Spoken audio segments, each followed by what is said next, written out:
Hi, I'm Jack Schlafly. And I'm Ansley McNeil. Welcome to a WCAT JanTerm report. To start the show off today, we'll be covering one of the more philanthropic JanTerms Westminster offered this year, Painting with a Purpose. That's exactly right, Jack. Let's toss this to Anna Tarkenton for more. Anna? Thanks. I'm Anna Tarkenton here in front of the art department. JanTerm offers students engaging and hands-on experience, and this mini semester has been a great success for all students of the upper school, including the course Painting with a Purpose. Taught by Ms. Crabb and Mr. Steele, this class lives up to its title by using art to educate the community about world problems that students find interesting. Why did you want to teach this class? Well, I've been really interested in having students in the studio for extended periods of time. And when you're painting, if you have three-hour blocks of time to just work in the studio, you really can accomplish work like no other. And kind of combining that with also a love of kind of social activism and teaching students about really important causes going on in the world. Is just a great way to provide content to a class that has art as its focus. Each student picks an issue that speaks to them. Students have picked issues like world hunger, drug abuse, and homeless veterans. What is the topic of your final project? I'm doing the topic of homeless veterans. So for my final project, I have decided to base all three of my final projects, because we have three, on litter in the ocean and the effect that it has on marine life. Substance abuse. Why? Well, I'm working on illustrating pill bottles to show and raise awareness for substance abuse. The students recently got to see real examples of using found items. They recently traveled to the Souls Grown Deep warehouse to see the works of Lonnie Holly, an African-American artist and art educator. By seeing his work, the students were inspired by his way of using objects to create art. Students were given many opportunities to get their research for their projects. They visited museums and galleries, and with the help of Miss Crabb from the Glenn Institute, many speakers came to the Painting with a Purpose class. Well, I'm teaching it collaboratively with Miss Crabb from the Glenn Institute, and so her expertise brings a lot of really interesting speakers, trips, and just kind of our ideas bouncing off each other is a really fascinating way to teach. The students were heavily influenced by research in creating their three final projects. Students sent many surveys to the upper school asking them for thoughts and opinions on their issue of choice. Tell me about the process and the research that went into your painting. Well, I decided to send out a survey to the 8th graders and the 9th graders, and I realized when I got the survey back that not a lot of people know actually how much dirty water affects one's health. For example, 4,500 kids die every day from dirty water. This class not only improved the students' artistic ability, but also gave them a different view on the purpose of art. Before you started this class, what did you think the purpose of art was? I thought it was just simply a way to express somebody's own feelings. I realize now that it's something that symbolizes our problems in society too. Overall, the ability for students to use art to educate and raise awareness for certain topics has been an enriching opportunity for a select number of students. Back to you guys at the studio. Thanks, Anna. Sounds like a great program to raise awareness in the community. Another appealing course this year is music in the movies. Students got to travel across the country to Los Angeles to meet with some of the best producers and conductors in the business. Let's send it to Eliza Normark for more about music in the movies. Eliza? Students in the Music in the Movies JanTerm spent their 5-day trip to Los Angeles, California, studying the famed Hollywood film industry and learning firsthand how music is used to enhance films. WCAT had the opportunity to speak with students about their most memorable experiences and how their classroom knowledge of the industry directly translated into Hollywood. My favorite part of the trip was probably going to Disney Concert Hall and hearing the LA Philharmonic perform with Ishaq Perlman. It was really a once-in-a-lifetime experience for anyone involved in music, because the music was amazing and Perlman probably won't be performing for very much longer. Well, I've got to say the LA trip, because even though it was exhausting, it was really fun. We got to the hotel really late every night and woke up around 7 every morning, so we had a lot to do, had a lot of free time, but we got to meet a lot of cool people and learn a lot of new things. We also spoke with students about their presentations in class. And we've also had these presentations about the LA trip, and like one person would have a different site we were going, a different person we were meeting. That was really useful to know what we were actually doing when we were there. In order to fully appreciate and enjoy these experiences, the class had to prepare extensively. During the week and a half leading up to the trip, the students studied the role of music in film and researched the composers they would meet and the places they would visit. I spoke with one of the course teachers, Mrs. Veazey, about their preparations. We had assigned topics to the students, and they were presenting on the people that we were going to meet, so they sort of knew them already. They were presenting on some of the places we were visiting, some of the movies we were going to see or speak about. So all the kids had a little bit of background, knew a little bit of what to expect before we got there. The students' trips to movie studios and other establishments were fun, not only because they were on the sunny beaches of Hollywood, but because they were able to connect their work to real-life experiences. The students completed a vast amount of work prior to the trip, but they realized that all the hard work enhanced their overall experience. Justin Tice, a senior in the course, talked to us about the knowledge he gained before in class and how it helped him enjoy the trip even more. To prepare for the LA trip, the entire week before, everyone in the class had a presentation on someone would be meeting or someplace would be going. And then we went through the timeline of the music and film industry, starting with the golden age of Hollywood and moving forward to see how it's changed and how it is now and how the process is in general for scoring a movie. Before the trip, we studied a lot of composers, and we talked about John Williams a lot, and I didn't really understand, how important or how big of a composer he was until we met all these other composers, and they were like, he's like this god, and he was like so good at what he does, and that was just cool. JanTerm is all about expanding horizons and creating new opportunities, and the music and the movies teachers and students accomplish these goals on their Hollywood trip. That's all the time we have for today. I'm Eliza Normark with WCAT. Back to you in the studio. Thanks, Eliza. Sounds like a great opportunity for students to get exposed to the real world and see some of the best experts at work. Now, for all the musical-loving students, the decision on which course to take this year was clear. Advanced Musical Theater is not for the faint of heart, as they are producing a full-fledged musical at the end of JanTerm, Company by Stephen Sondheim. WCAT reporters Molly Wright and Mira Submaranium took a deeper look into the world of Sondheim and what goes into producing a Broadway-level musical in 3 weeks. While many students are spending their JanTerms flying planes, going to Hollywood, or even doing AP chemistry homework, the Advanced Musical Theater JanTerm is rehearsing an entire musical production that will be performed at the end of these 3 short weeks. The musical Company, written by George Firth with music and lyrics by Stephen Sondheim, revolves around the character Bobby on the eve of his 35th birthday. The show has won 7 Tony Awards, including Best Musical, Best Original Music, and Best Score.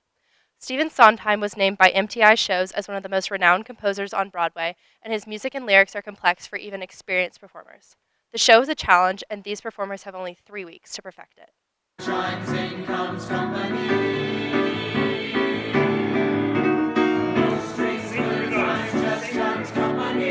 The students rehearse daily, from singing through musical numbers to learning choreography to memorizing lines. Their longer rehearsal periods help them stay on schedule to get the production ready for Friday, January 22nd. Recently, I talked with the director of Company, Kate Morgens, about why she decided to produce the show for JanTerm. Basically, it was an exact right number of characters for our company that we had, our cast that we had. Love the show. It's really actually very, very hard.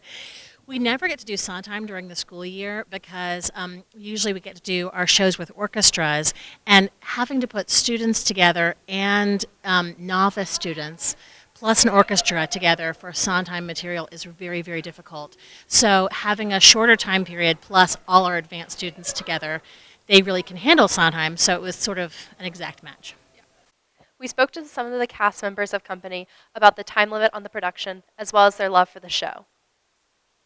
Well, I love musical theater, and I thought it was a really great opportunity to take a condensed period of time and really work kind of nonstop in a full sort of like all-consuming way on one thing, which I think is always really helpful when you're trying to hone a particular craft.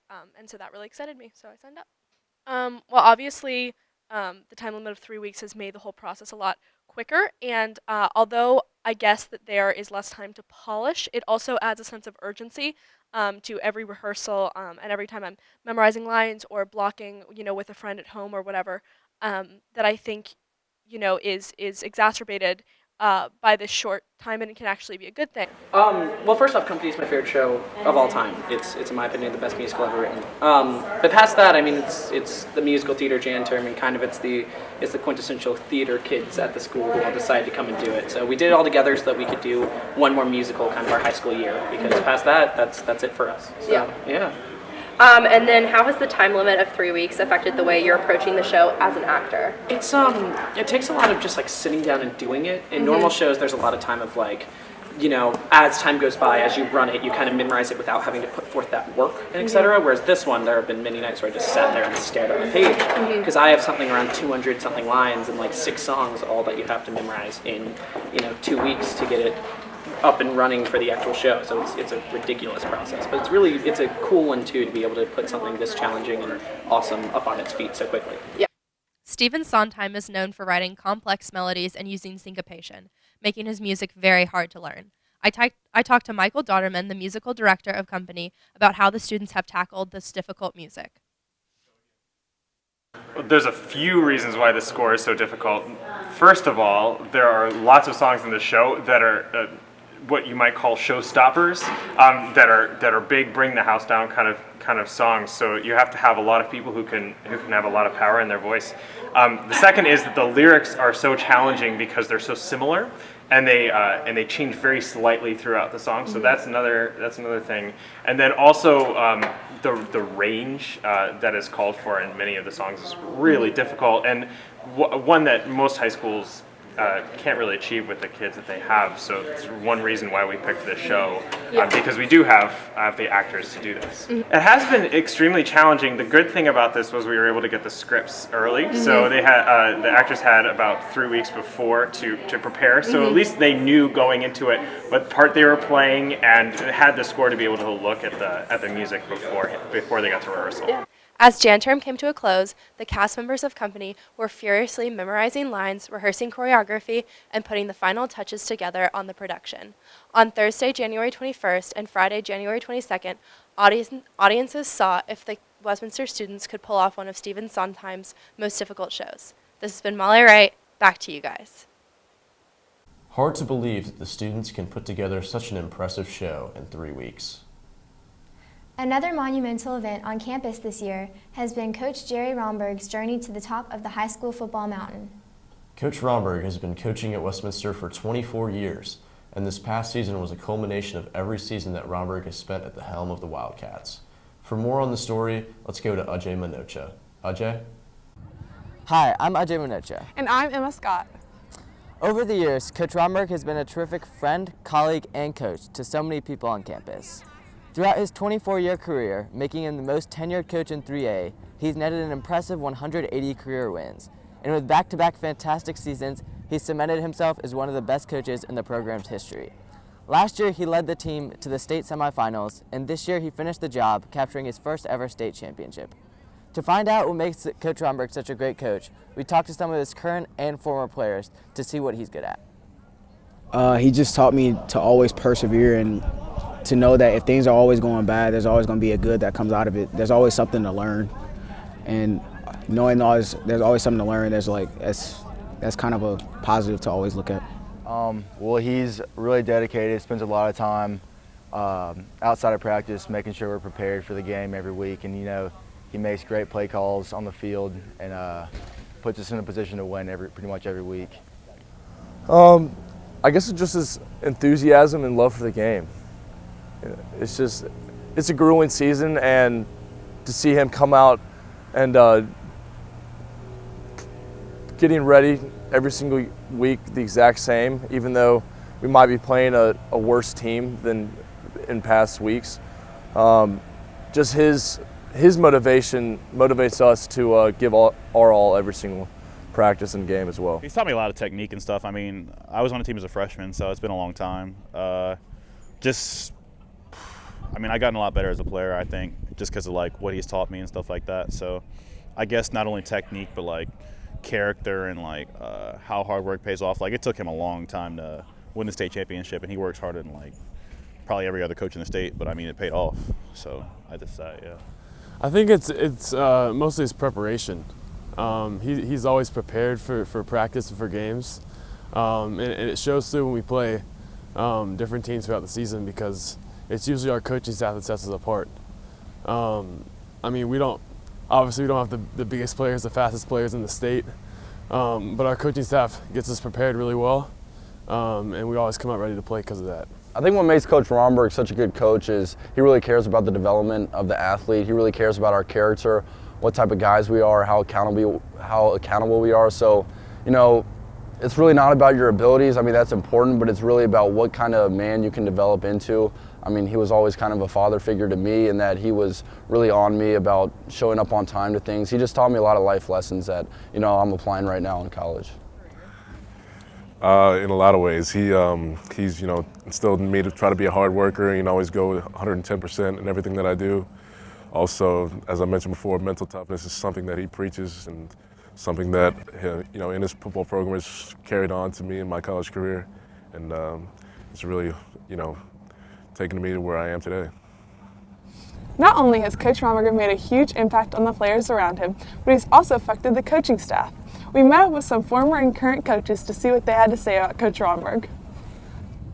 I would say number one is just devotion and persistence. I mean, you can find him anytime during the week or a phone call outside of school, and he has something to say about the game, something he's come across, some insight he has about a player or another coach, or some aspect of the game that he's analyzed and looked over and looked into in great detail for the week.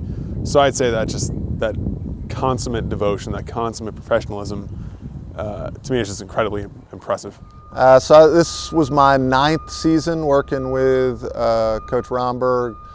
I think you know, some of his greatest attributes are just the intensity and focus he brings every day throughout what is always a long season. So that attention to detail. And I think also what people probably don't see is that he is every bit as focused on kind of each kid on the team and how they're doing outside of football, as much as he's focused on how we're doing X's and O's as a football team. And seeing that commitment 22 years in and day out has absolutely made me a better coach. The trait I most admire about him is that is just his work ethic. Again, it's easy to be talented. He's talented, but he also works as hard as he is talented. I think he's a player's coach. Having played high school football and college football, I think he relates to players really well, holds them accountable, is a stickler for discipline, obviously, but he knows how to communicate with them, and I think that was really key when we were at that 3-4 record midway through the season before we turned it around and went on that roll. Wow, Coach Romberg has made such an impact on so many people's lives here at Westminster. Well, that's all we have time for today. For Emma Scott and the rest of the crew, I'm Ajay Minocha. Go Cats! That's all we have for JanTerm News. I'm Ansley McNeil. And I'm Jack Schlafly. Thanks for watching, and go Cats.